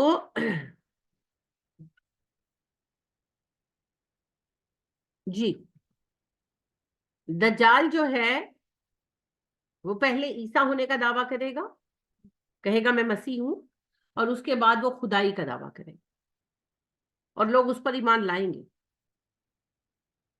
ٹھیک ہے، یہاں تک کہ اس کو خدا بھی مان لیں۔ اس کے ساتھ آگ اور پانی ہوگا، یعنی کہ وہ لوگوں کو دکھائے گا، ضرور نہیں کہ اس کے ساتھ ہی چلتے رہیں وہ لوگوں کو دکھائے گا دائیں ہاتھ کی طرف اشارہ کرے گا، تو ایک ان کو باغ نظر آئے گا جس میں نہریں بہ رہی ہوں گی، خوشگوار خوبصورت، اور بائیں طرف اشارہ کرے گا تو لوگوں کو آگ نظر آئے گی، اور وہ انوائٹ کرے، وہ کہے گا یہ جنت ہے، یہ جہنم ہے، وہ خدا ہوں، خدائی کا دعویٰ کرے گا، کہے گا میں خدا ہوں، یہ جنت ہے، یہ جہنم ہے، تو جو مجھ پر ایمان لائے گا میں اسے جنت میں داخل کروں گا، جو نہیں لائے گا میں اسے جہنم میں ڈال دوں گا۔ تو لوگ اس پر ایمان لائیں گے، اور وہ انہیں جنت میں داخل کرے گا اپنی۔ تو نبی صلی اللہ علیہ وسلم فرماتے ہیں جسے وہ پانی میں ڈالے گا دراصل وہ آگ ہوگی، اور جسے وہ آگ میں پھینکے گا دراصل وہ پانی ہوگا۔ تو اگر تمہارا سابقہ پڑے اور تم پھنس ہی جاؤ تو آگ میں جانے کو منتخب کرو، کہ ایمان نہ لاؤ نا، پھر وہ آگ میں پھینکے گا تو تمہیں کچھ نہیں ہوگا۔ اچھا، ایکچولی لوگوں کو کوئی نقصان نہیں پہنچا سکے گا، وہ سب نظر کے دھوکے ہوں گے، بصری دھوکے ہوں گے۔ اس کے پاس کئی طاقتیں ہوں گی، اللہ نے اسے ہماری آزمائش بنایا ہے۔ تو یہ خراب فصلوں کو ہرا کر دے گا، یہ بارشیں برسا دے گا، بیماروں کو تندرست کر دے گا، اور لوگوں کے مردوں کو زندہ کر دے گا۔ اس کے پاس یہ سب ہوگا۔ ابھی تو لوگ پیچھے ہو گئے۔ بالکل بالکل، لوگ اس سے یہ کہے گا نا، یہ کہ نبی صلی اللہ علیہ وسلم فرماتے ہیں ایک علاقے میں جائے گا تو فصلیں سڑی ہوں گی ان کی، تو وہ اشارہ کرے گا اور فصلیں ہری بھری ہو جائیں گی، تو لوگ ایمان لے آئیں گے۔ لوگوں کے ایمان تو ہے ہی کچے، ہے نا۔ تو وہ آپ دیکھیں نا وہ پھونک والا بابا، کیا نام ہے اس کا آج کل، وہ یانگی بندہ جو پھونکتا پھرتا ہے نا. تو اب آپ دیکھیں ہمارا کوئی حال ہے کرنے والا. جس قوم کا یہ حال ہو کہ بابا جی تویز دیں گے تو بجلی تے میٹر تے پاؤں گے تو بل نہیں آئے گا، اس قوم کو دجال کے پاس تو پھر کچھ ہوگا، فیک ہی صحیح، نظری دھوکہ ہی صحیح، کچھ تو ہوگا، کیونکہ اللہ نے اسے ہماری آزمائش بنایا ہے نا، وہ ہماری آزمائش کے لیے رکھا گیا ہے. اچھا اس کے بعد پھر نبی کریم صلی اللہ علیہ وسلم نے ہمیں اس کا حلیہ بھی بتایا. 2 دفعہ خواب میں آپ کو دجال دکھایا گیا، یہ حدیث میں انشاءاللہ آپ کو پڑھ کر بھی سناؤں گی. تو آپ صلی اللہ علیہ وسلم نے کہا ہر نبی نے اپنی امت کو دجال سے ڈرایا، لیکن میں تمہیں وہ بات بتانے لگا ہوں جو کسی نبی نے اپنی امت کو نہیں بتائی. دجال کانا ہوگا، اس کی ایک آنکھ ہوگی اور ایک آنکھ نہیں ہوگی، پیدائشی. اچھا یہ جو کانسیپٹ ہے نا تیسری آنکھ ماتھے پر، یہ کوئی دجال کا کانسیپٹ نہیں. دجال کی کوئی ماتھے پر آنکھ نہیں ہوگی، وہ ایک انسان ہے، اس کی 2 ہی آنکھیں ہوگی جیسے ہماری ہیں. ایک آنکھ ہوگی اور ایک جیسے ڈیفارمڈ بچے نہیں پیدا ہوتے تو اس کی ایک آنکھ کی جگہ گوشت کا لوتھڑا ہوگا، نہیں لٹک نہیں رہا ہوگا، آنکھ کی جگہ پر گوشت کا ایسے ابھرا ہوا لوتھڑا، آنکھ نہیں بنی ہوگی وہاں پر گوشت کا ایسے. اگر آپ آنکھ بند کرتے ہیں تو یہ ایک ایسے وہ بن جاتا ہے نا ابری ہوئی جگہ، تو یہ ابری ہوئی جگہ جو ہے نا یہ اس کی گوشت کا پیس ہوگی جس کے اندر گرین کلر کی جھلک بھی ہوگی. تو نبی اکرم صلی اللہ علیہ وسلم نے یہ وضاحت کی. دیکھیے انگور بھی نہیں ہوگا نا، یہ وضاحت کی مثالیں ہیں. نبی صلی اللہ علیہ وسلم نے کہا ایسے لگے گا گویا انگور کا دانہ پڑا. آپ آنکھ بند کریں تو کیا یہ انگور جیسی نہیں لگتی؟ تو یہاں پر اگر اللہ رحم فرمائے کسی کا کوئی ڈیفارمڈ بچہ ہو اور اس کی یہاں پر آنکھ نہ بنی ہو بلکہ گوشت کا ایسے ٹکڑا پراپر آنکھ کی جگہ گوشت کا ٹکڑا بنا ہوا ہو تو وہ انگور کی جیسی شیپ ہی ہوگی نا، اور اس پہ گرین جھلک بھی ہوگی. کیونکہ ایک اور حدیث میں آپ نے کہا اس کی جو آنکھ خراب ہوگی وہ سبزی مائل ہوگی، گویا چمک والا سبز ستارہ سا ہو، کہ یعنی کہ اس میں گرین کلر چمکے گا کسی سبب سے، جیسے ڈیفارم بچوں میں بعض اوقات ہوتا ہے.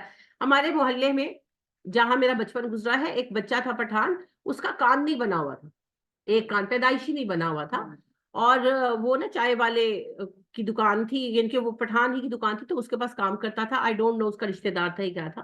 تو کان کی جگہ پر نا ایسے کر کے نا ایک وہ مڑا ہوا گوشت کا ٹکڑا سا تھا، وہ ڈیفالٹ بچہ تھا. ایک کان صحیح تھا اس کا، ایک کان جو ہے نا وہ ایسے کر کے نا گوشت کا ایسے کر کے ایک عجیب پلہ سا بنا ہوا تھا. تو وہ میں آتے جاتے وہ دیکھتی تھی، چھوٹی تھی میں، I was 6 years old at that time. تو وہ نا ایسے اوپر پلہ تھا پر نیچے سے ایسے جیسے کوئی نا گھما کر آپ ٹویسٹ کر کے وہ کسی چیز کو کر دے، تو عجیب اسٹریٹ سا اس بیچارے کا ایک گوشت کا ٹکڑا سا تھا. ڈیفارم بچہ تھا، ہوتے ہیں. تو اس کی آنکھ کی جگہ پر گوشت ہوگا، لٹک نہیں رہا ہوگا، وہ ایسے پراپر آنکھ کی شیپ ہوگی لیکن اس کے اندر آنکھ نہیں ہوگی، اس سے گوشت کا ٹکڑا ہوگا اور کسی سبب سے وہ سبزی مائل ہوگا، جیسے انگور سبزی مائل ہوتا ہے. ٹھیک ہے، ہاں انگور کا شیڈ ہو تو وہ ایسا ہی ہوگا. لیکن یہاں پر کوئی تیسری آنکھ ماتھے پر نہیں ہے. تیسری آنکھ کا کانسیپٹ ہندوؤں میں پتہ نہیں ہمارے یہاں کہاں سے آیا ہے، یعنی کہ ہم نے اس کو کیسے دجال کے ساتھ جوڑا ہے. دجال کے کانسیپٹ میں تیسری آنکھ نہیں ہے، ایک آنکھ ہے. وہ اس کی ایک آنکھ ہوگی نا تو وہ ایک آنکھ بنا دیتے ہیں. ہمارے یہاں جنوں کی بھی ہم نے یہاں تیسری آنکھ بنائی ہوئی ہے، اور جو ہے دجال کی بھی بنائی ہوئی ہے. دجال کی تیسری کوئی آنکھ نہیں. ہندوؤں میں تیسری آنکھ کا کانسیپٹ ہے شیو کو لے کر. ان کا یہ ماننا ہے کہ شیو جو ہے وہ وناش کا، ان کے تباہی کا دیوتا ہے. اس کی 2 آنکھیں رائٹ لیفٹ ہے اور ایک آنکھ ماتھے پر ہے. تو جب وہ تیسری آنکھ ترینیتر کھولتے ہیں تو دنیا میں پرلے یعنی کہ تباہی آ جاتی ہے. تو وہ ان کا کانسیپٹ ہے. یہاں پر آنکھ کا پتہ نہیں ہم نے کہاں سے لے لیا. دجال کی ایسی کوئی آنکھ نہیں ہے. لہٰذا وہ کچھ مہینے پہلے بھی وہ ویڈیو ایک آئی ہوئی تھی، دجال پیدا ہو گیا تو وہ ایک بچہ بیچارہ معصوم تھا تو اس کی یہاں پہ آنکھ بنی ہوئی تھی. فوٹو شاپ کی کمال ہے سارے. پہلی بات یہ کہ دجال آلریڈی پیدا شدہ ہے، اس نے پیدا نہیں ہونا. اور دوسری بات یہ ہے کہ یہاں پر آنکھ اس کی کوئی نہیں ہے. بکواس باتیں. انا للہ و انا الیہ راجعون. اور کسی ڈیفارمڈ بچے کو اٹھا کر یہ نہیں سمجھ لینا کہ یہ دجال ہے، کیونکہ وہ پیدا ہو چکا ہے، وہ آلریڈی بڑا ہے. اس کی عمر ایک خاص ایج میں روک دی گئی ہے. 40 سال کی عمر میں اس کی عمر کو سٹاپ کر دیا گیا. وہ بالکل اپنی اس جس ایج میں اس نے آنا ہے اس ایج میں وہ روکا گیا ہے، اور وہ جسمانی اعتبار سے بہت بڑا بھی ہے کیونکہ وہ اولین انسانوں میں سے ہے. کیونکہ نبی صلی اللہ علیہ وسلم نے فرمایا آدم علیہ السلام سے آج تک جتنے نبی آئے سب نے اپنی امتوں کو دجال کے فتنے سے آگاہ کیا، مگر واسطہ صرف تمہارا پڑنا ہے. تو اس کا مطلب ہے کہ وہ آدم علیہ السلام کی اگلی اولادوں میں سے کوئی تھا نا، کیونکہ ورنہ وہ کیسے ہو، ہر نبی کیسے آگاہ کرے گا. لہٰذا بعض علماء نے یہ کہا، اور رائے ہے ان کی، میں احترام کرتی ہوں لیکن میں اتفاق نہیں کرتی، وہ کہتے ہیں یہ یہودی ہے نسل. اگر یہودی ہوتا تو پھر تو سب بنی اسرائیلی نبی ڈراتے نا، پھر پہلے نبی کیسے ڈراتے؟ مگر نبی صلی اللہ علیہ وسلم نے کہا ہر نبی نے آگاہ کیا، واسطہ تمہارا پڑھنا، کسی کا نہیں پڑھنا. تو وہ دجال شروع سے، پھر آپ صلی اللہ علیہ وسلم نے یہ بھی کہا کہ جسمانی اعتبار سے دجال سے بڑا کوئی نہیں آنے والا تمہارے لیے فتنہ. تو وہ اتنا بڑا کیسے ہوگا؟ وہ پرانے وہ اس وقت کا ہے جب بڑے لوگ تھے. ہاں وہ جو ہے نہیں، آج سمود نارمل تھے جی، آج سمود نارمل تھے. یہ بات پہلے بھی ہم ڈسکس کر چکے ہیں رفت. آج سمود نارمل تھے فزیکلی، ان کے کھنڈرات دیکھو نا وہ بالکل نارمل تھے. اور آج سمود کا زمانہ ہی کیا ہے؟ آج سمود کا زمانہ ہے 5000 سال، 8000 سال قدیم تو ہمارے یہ موہنجو دڑو ہڑپا کے آثار ہیں، آپ جا کر دیکھیں نارمل ہے. یہ تو لاکھوں کروڑوں سال پیچھے کی بات ہے، جب دنیا میں ڈائنوسور آباد تھے تب وہ آدم آباد تھے اور ان کی اولادیں آباد تھیں جو 90 فٹ لمبے 30 فٹ چوڑے ہوتے تھے. پھر وہ کم ہوتے ہوتے جو ہے کم ہوتے گئے. تو میرا یہ حضرت آدم علیہ السلام بہت طویل عمر پائی. تو آدم علیہ السلام جو ہے انہی کی جو اولادیں ہیں انہی میں سے کوئی نہ کوئی یہ کمبخت ہوگا. ایگزیکٹ تو ہم نہیں جانتے، لیکن بہرحال یہ شروع کے انسانوں میں سے ہی کوئی انسان ہے جو اس راہ پر چلا اور پھر یہ اتنے بگاڑ کا شکار ہوا. ٹھیک ہے. حضرت نوح علیہ السلام کے زمانے میں ایوریج ایج ہی جو تھی نا وہ 1001 سال تک تھی. حضرت آدم نے تو میرا خیال ہے لاکھوں ہی سال گزارے ہوں گے، کیونکہ ڈائناسور بھی اتنے ہی سال گزارتے تھے. ڈائناسور جو ہے ان کے انزائمز جو ہیں وہ یہ بتاتے ہیں کہ ڈائناسور کی عمریں بہت لمبی تھی، تو انسانوں کی بھی تھی جی. اور یہ کروڑوں سال کا معاملہ ہے، یہ کوئی 1000-2000 سال کا قصہ نہیں ہے انسان کا. یہ بہت کروڑوں سال کا معاملہ ہے. کتنی بار دنیا بسی اور کتنی بار اجڑی. تو ہم تو صرف نون ہسٹری کی بات کریے، نون ہسٹری جو ہے 8-10 ہزار سال پرانی. تو اچھا جی، یہ بہت لمبا چوڑا ہے، اس کی عمر 40 پر روک دی گئی ہے، اور یہ ایک جزیرے پر قید ہے. یہ جزیرہ مشرق میں ہے اور غیر معمولی قد و قامت کا ہے. اور اس بدبخت کو پتا ہے کہ آخری نبی آ چکے ہیں، وفات بھی پا چکے ہیں، اور اس کو پتا ہے اس کے رہائی کا ٹائم قریب ہے. وہ بھی انتظار میں ہے تو ہم تو ہیں. یہ آئے گا، یہ اپنا سارا شر پھیلائے گا. اچھا، اس کے ماتھے کے درمیان کاف فا را لکھا ہو، جسے ہر مسلمان نبی صلی اللہ علیہ وسلم نے فرمایا پڑھ سکے گا اگرچہ وہ پڑھنا لکھنا نہ جانتا. پر اس وقت پھر تعویلیں کر لیں گے نا، جیسے بابا چمی شاہ کی تعویلیں کر لیتے ہیں نا. ہاں وہ لٹرلی اپنا ہاتھ آگے کرتے ہیں، اس پر بچیوں کے پیر رکھ کر ایسے چوم رہا ہے، اس کی بھی تعویلیں نکالتے ہیں نا. وہ جو بابا سینے لگا لگا کر عورتوں کو سینے سے جفیاں ڈال ڈال کر علم بانٹ کر دکھائی تھی نا میں نے آپ کو ویڈیو. وہ بابا ہے، پتہ نہیں نام شاہ مجھے نہیں آتا، تو وہ جو ہے جی سینے سے لگا کر خواتین کو ایسے کٹ کٹ کے جفیاں ڈال کر جی وہ علم تقسیم کر رہا ہے. تو وہ میاں کھڑے ہیں اور بیویاں آ کر اس کو جفیاں ڈال ڈال کے ناچ ناچ کے جفیاں ڈال رہی ہیں. تو وہ تعویلیں نکالی ہوئی ہیں نا کوئی نہ کوئی، وہ پھر کاف آ کے بھی تعویل نکال لی. تعویل کس کو کہتے ہیں؟ لاجک بنانا، ریزننگ کرنا. تو وہ جو ریزن ہے نا وہ گھڑ لیں گے پھر اس وقت اس بات کی بھی.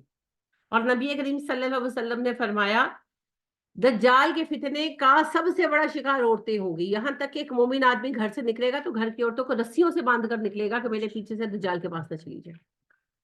اور آپ نے یہ بھی کہا کہ جب تمہیں دجال کے خروج کی اطلاع ملے تو اپنے گھروں میں اسٹے کرو، اس کا سامنا نہ کرو.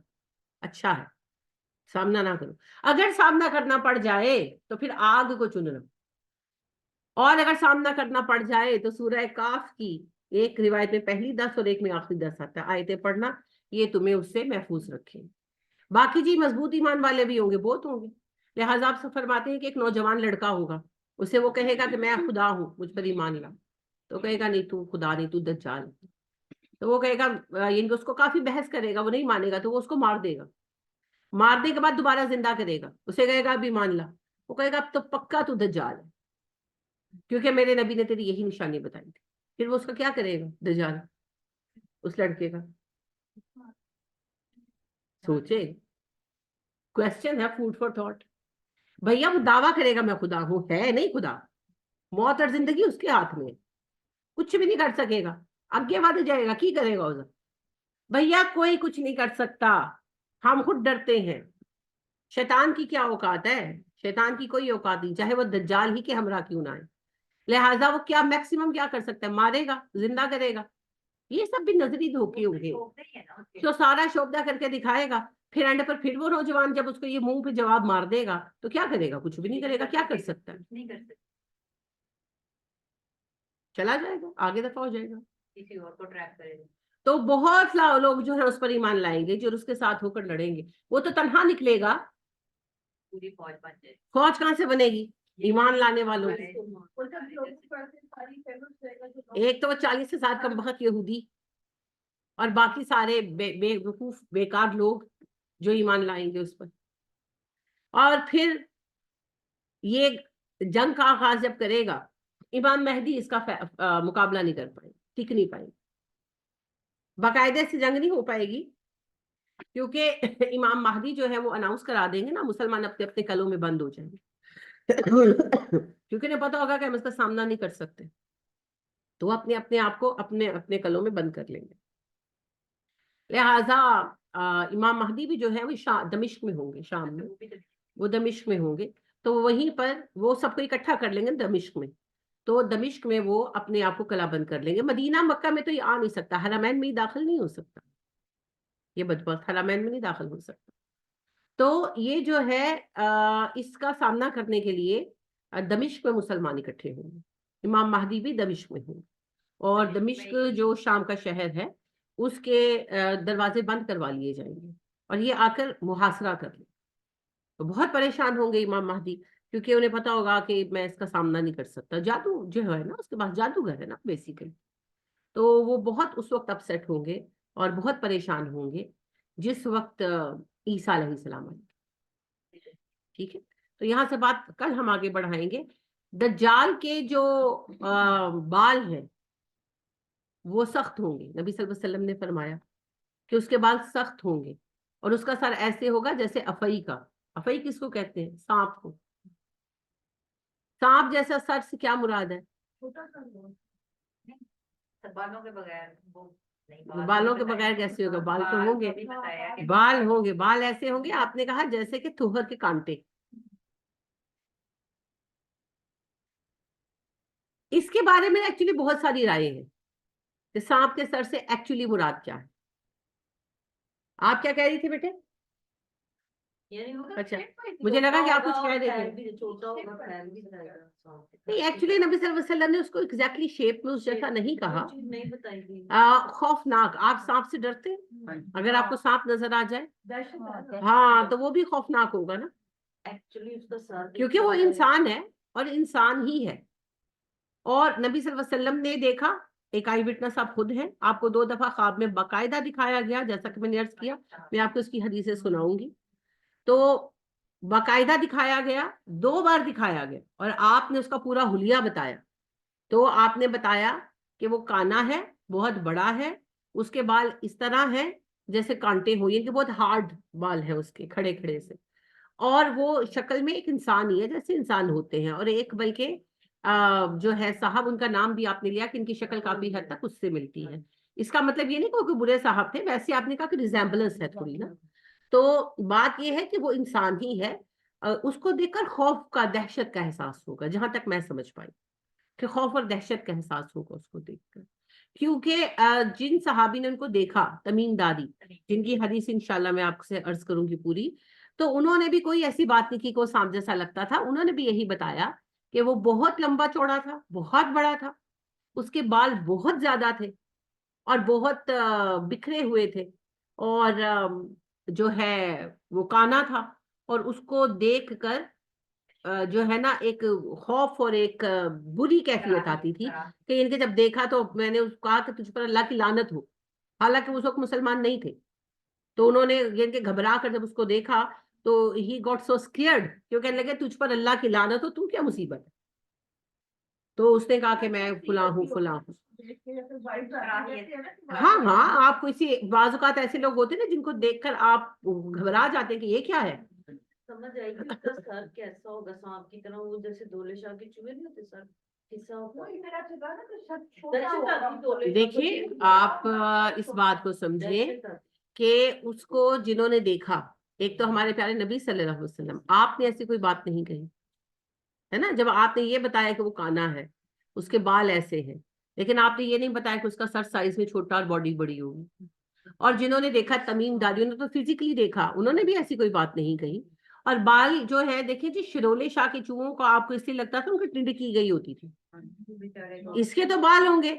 اور تمیم داری نے دیکھا کہ اس کے بال ہیں اور کافی بال ہیں، اور بالوں میں گھونگھر سے بھی ہیں، اور بال اس کے سخت ہیں، بیٹھے ہوئے نہیں ہیں، ایسے کھڑے کھڑے سے ہیں. تو آپ صلی اللہ علیہ وسلم نے یہ کہا کہ اس کا سر افعی جیسا ہوگا. تو اس سے مراد کسی بھی طرح حدیثوں میں جو اس کا حلیہ بیان ہوا ہے اس سے میچ نہیں کرتا. تو رائے ہے، آپ کو رائے کا حق ہے، میں یہ نہیں کہہ رہی آپ رائے کیوں دے رہی ہیں، کیونکہ اس پر علماء نے رائے ہی دی ہے. میں یہ سمجھتی ہوں کہ جیسے ایک سانپ کو دیکھ کر آپ کو خوف اور کراہیت محسوس ہوتی ہے، وہی خوف اور کراہیت آپ کو اس کو دیکھ کر محسوس ہوگی، کیونکہ یہ بات تمیم داری کی روایت سے بھی سامنے آتی ہے.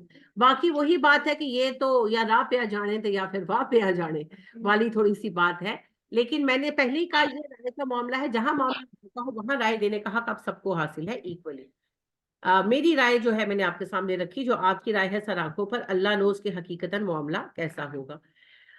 40 دن زندگی ہے جس بدبخت کی، پھر یہ مارا جائے گا عیسیٰ علیہ السلام کے ہاتھ. ٹھیک ہے، تو یہاں سے پھر بات عیسیٰ علیہ السلام کی چلے گی. کل انشاءاللہ بات کریں گے عیسیٰ علیہ السلام پر، یاجوج ماجوج پر. اس کے بعد پھر ہم ان 4 واقعات کی حدیث دیکھیں گے، پھر اس کے بعد اینڈ آف ٹائم کو دیکھیں گے. جی آپ کیا کہہ رہے تھے بیٹا؟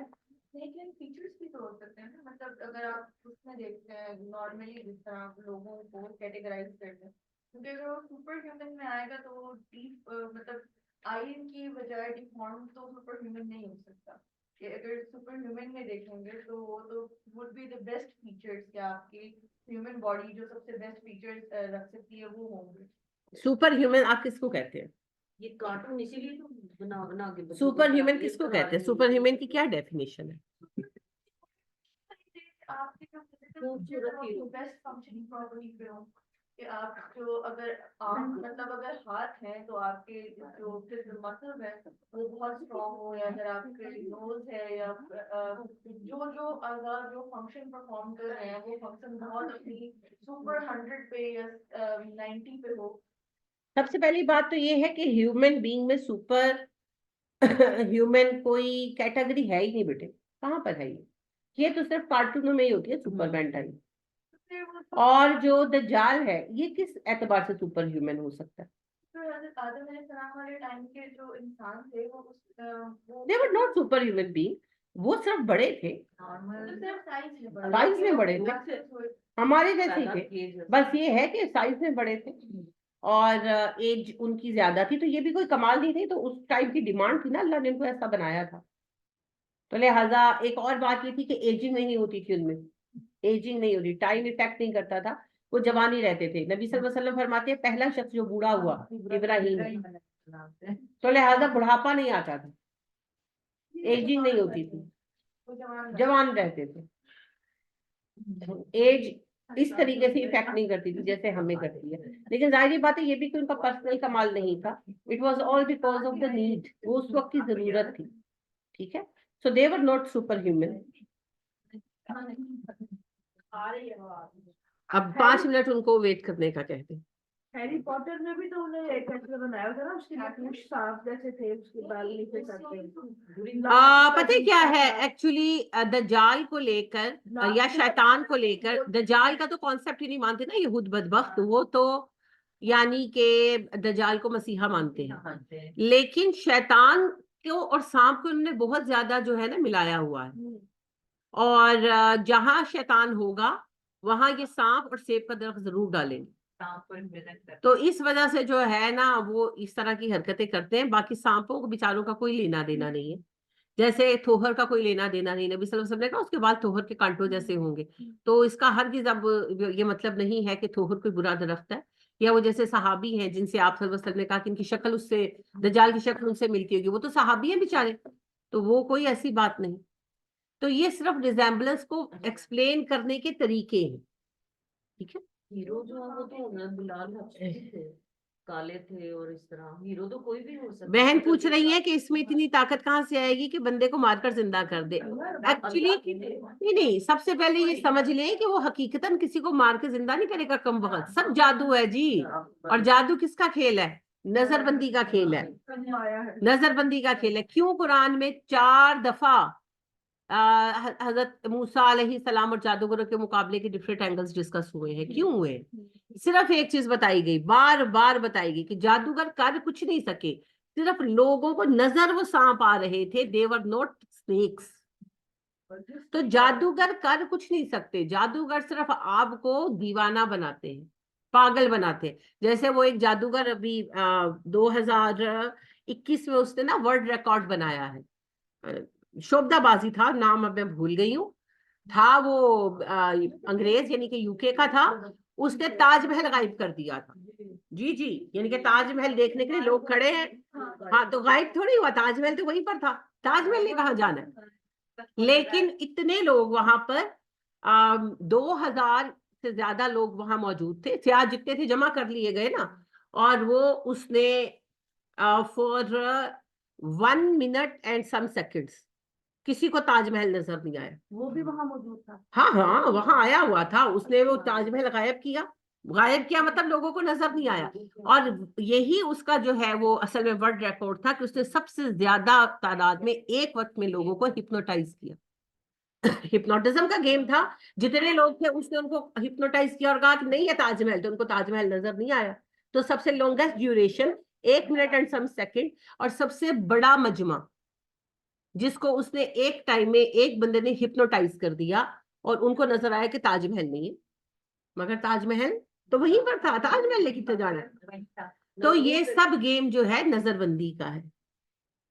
اللہ پر فرماتے ہیں جادوگروں کے بارے میں, انہوں نے ساحرو آیون الناس, انہوں نے لوگوں کی آنکھوں کو پر جادو کر دیا تھا, اور لوگوں کو رسیاں سانپ نظر آ رہی تھی. تو یہ اصل میں کسی کو مار کر زندہ نہیں کرے گا, یہ کچھ نہیں کرے گا بدبخت. یہ دراصل جادو کرے گا, اور اللہ نے ہی اس کو یہ طاقت دی ہے, اور اللہ نے ہماری آزمائش بنا کر اس بدبخت کو بچایا ہوا. یہ ہے ہی آزمائش, یہ ایمان کی آزمائش. اور عیسیٰ جو زندہ اٹھائے گئے ہیں نا, اسی لیے اٹھائے گئے ہیں کیونکہ اس کم وقت کا خاتمہ عیسیٰ ہی کر سکتے, کوئی اور نہیں کر سکتا علیہ السلام. تو ہمارے عیسیٰ آئیں گے جی انشاءاللہ. ہمارے اسکول اور کالجز میں کیا ہسٹری پڑھائی جا رہی ہے, یہ باتیں بچوں کو پتہ نہیں کہ کیا ہونے والا ہے. ہمارے اسکول کالج میں وہ پڑھایا جا رہا ہے جس کو یہودیوں نے پاس کیا ہوا ہے نا, کہ پڑھا دیو. وہی جھوٹ. ہاں ہاں, مغل کیا, مغل حکومت اسلامی حکومت تھی. دیکھیں جی, اسلامی حکومت اور ہے اور مسلمان حکومت اور بات ہے. حاکم مسلمان تھے, حکومت اسلامی تھی. اکبر نے جا کر شادی کس سے کی تھی؟ جودھا سے. ہندو دھرم کے مطابق ہوئی شادی؟ نہیں ہوئی. بھائی ہندوؤں میں غیر ہندو سے شادی ہو سکتی ہے, ان میں تو ذات سے دوسری ذات میں شادی نہیں ہو سکتی. تو ہندو دھرم کے مطابق شادی ہوئی نہیں. اسلام تو ویسے ہی نہیں الاؤ کرتا, اسلام کے مطابق شادی ہوئی؟ دونوں مذاہب کے مطابق نہیں ہوئی, اکٹھے رہے. کیا کیا؟ زنا. زنا سے پیدا ہوا جہانگیر, تبھی اتنا بڑا شرابی اور مصیبت تھا سب کے لیے. اور آج تک نام کیا تھا؟ نور الدین محمد جہانگیر. کیڑا نور, کیڑے دین دا نور. اور یہ جو آپ دیکھتے ہیں نا کہ آج شاہ رخ خان آرتی اتار رہے ہیں, یہ سب سے پہلے یہ مصیبت ہمارے سروں پر اکبر نہیں ڈالی تھی. وہی پہلی مصیبت تھا جس نے پہلی دفعہ نند لالا کو جھولے بھی جھلائے تھے, اور جس نے جو ہے وہ آرتیاں بھی اتاری تھی, اور دین الہی کی بنیاد بھی رکھی تھی. وہ ایسی مصیبت ہمارے سر پڑی ہے, وہ کہیں جا ہی نہیں رہی, جان ہی نہیں چھوڑ. آج تک یہ شادیاں کہنے کو نام کی حد تک مسلمان ہے اور شادی ہندو سے ہاں تو بنیاد کس نے رکھی؟ اکبر نے رکھی، ورنہ اس سے پہلے کوئی ایسا ثبوت کہیں کسی نے ذاتی حیثیت میں کوئی گند گھولا ہو تو گھولا ہو، اس طرح کسی نے نہیں کیا. تو اب تو یہ فیشن ہی ہو گیا ہے، ہندو لڑکی ہے مسلمان لڑکا ہے، مسلمان لڑکی ہے ہندو لڑکا ہے. بیٹی کی شادی تھی جی ہندو لڑکے سے نکل پہن کے آیا ہوا. راک ہے نا وہ جیروزلم میں نہیں دکھا رہے، وہ مطلب وہ کہتے ہیں کہ ویسٹ منسٹر ایبی میں ہے، ویسٹ منسٹر ایبے میں. اور اس میں جو ہے نا اس وقت مجھے ایبے یاد آ رہا تھا تو ویسٹ منسٹر نہیں آتا، ویسٹ منسٹر ایبے میں ہے، یہ روسٹر میں نہیں ہے. میں نے کہا لنڈن میں ہوں. راک محمد انہوں نے تراش کے اس کو ایک چیئر بنا دی ہے، ہاں چیئر بنا دی ہے، جو ہے مطلب کورونیشن کے لیے یوز کرتے ہیں. کورونیشن چیئر ہی. ہاں میں نے کہا نا نام خاص ہے کورونیشن چیئر. کورونیشن چیئر اس کو کہتے ہیں. اور اب جو بھی کنگ یا کوئین آتا ہے نا اس کو اسی کے اوپر بٹھاتے ہیں. ایکچولی یہ یروشلم سے، بیت المقدس سے، گنبد الصخرہ سے اٹھا کر لائی گئی ہے، اور اب یہ ویسٹ منسٹر ایبے میں ہے. ان کا کلیم یہ ہے کہ یہ اسکاٹ لینڈ سے لی گئی ہے، اور اسکاٹ لینڈ کے اسٹوڈنٹس نے 1996 میں اس کو واپس چرا کے لے کے گئے تھے اسکاٹ لینڈ میں، لیکن انہوں نے پھر بعد میں یہ جو ہے ان کو مطلب دے یہ دیا تو تھا. عیسائیوں کے کلیم ہے نا، لیکن اس کی ایکچوئل ہسٹری جو ہے وہ وہی ہے جو یہود بیان کرتے ہیں، وہ درست ہسٹری ہے. اور اس کورونیشن چیئر کو ویسٹ منسٹر ایبے سے واپس لے جانا ان کا سیکنڈ بگیسٹ جو ہے گول ہے، کیونکہ ان کا یہ ماننا ہے کہ جب دجال آئے گا تو اسی چیئر پر بیٹھ کر اس کا بھی کورونیشن ہوگا. حالانکہ اس کا بہت کا ہوگا نہیں، کیونکہ یہ تو نبیوں کے لیے. جزاک اللہ. ویسٹ منسٹر ایبے، مجھے ایبی یاد آ گیا، ویسٹ منسٹر بھول گیا. تو آئی واز تھنکنگ، میں نے کہا اچھا آدھا نام نہیں لیتی، پورا ہی لوں گی. ویسٹ منسٹر ایبے میں ہے جی. ویسٹ منسٹر ایبے ان لوگوں کا بہت بڑا چرچ ہے، تو ویسٹ منسٹر ایبے میں رکھی گئی ہے. اور جو بھی کنگ یا کوئین سلیکٹ ہوتا ہے نا انگلینڈ کا، تو اس کی جو کورونیشن کے تاج پوشی ہوتی ہے وہ وہیں پر ہوتی ہے. چلیے آج کی بات ختم کرتے ہیں، انشاءاللہ کل یہیں سے شروع کریں گے. سبحانک اللہم و بحمدک ونشہد ان لا الہ الا انت ونستغفرک ونتوب الیک. السلام علیکم ورحمۃ اللہ وبرکاتہ. کیلاش، کیلاش کو نیل گری کہتے ہیں نا، یہ بالکل صحیح. کیلاش پروت اصل نام ہے، اور جو ہندو ہے اس کو نیل گری کہتے ہیں. کیوں کہتے ہیں نیل گری؟ جو شیو کے اعتبار سے کہتے ہیں، شیو کا نام ہے نا نیل کنٹھ، تو اس سے نیل گری پروت کہتے ہیں اس کو. بالکل صحیح.